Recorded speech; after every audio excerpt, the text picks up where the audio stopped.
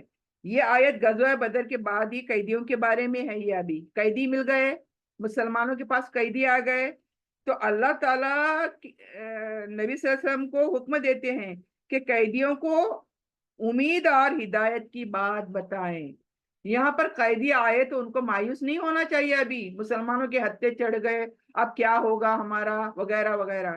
تو ان کو وہاں اس جگہ پر بھی اللہ سبحانہ تعالیٰ نبی صلی اللہ علیہ وسلم سے بتا رہے ہیں کہ کس طرح سے انہیں گائیڈ کریں, ہدایت کا راستہ انہیں کیسے دکھائیں. یعنی اللہ تعالیٰ فرماتے ہیں کہ اگر ان قیدیوں کے دلوں میں ایمان ہے, تھوڑا رتی بھر بھی ایمان ہے, اخلاص ہے, پیورٹی ہے ان کے اندر, خیر کی طلب ہے, ہوتی ہے نا, کچھ مجبور ہو کر آتے ہیں, کچھ لوگ مجبور ہو کر دشمنوں کی طرف سے لڑنے آ جاتے ہیں, مجبوری ہوتی ہے کچھ لوگوں کی, they don't want to fight, ان کو فائٹ کرنا نہیں ہوتا لیکن آ جاتے ہیں, کیا کریں, ورنہ وہ دشمن مار ڈالیں گے ان کو, لڑنے نہیں آئے تو دشمن مار ڈالیں گے ان کو. تو ایسے کچھ لوگ ہوتے ہیں جو مسلمانوں کے ہتھے آ جاتے ہیں. تو اگر ایسے لوگ ہیں جن کے دل میں ایمان رتی برابر بھی ہے, ان کے اندر خیر کرنے کی, بھلائی کرنے کی طلب باقی ہے, تو وہ حق کو قبول کرنے کی نیت رکھتے ہیں, تو اللہ ان کے لیے دنیاوی نقصان سے کہیں بہتر بدلہ دے گا.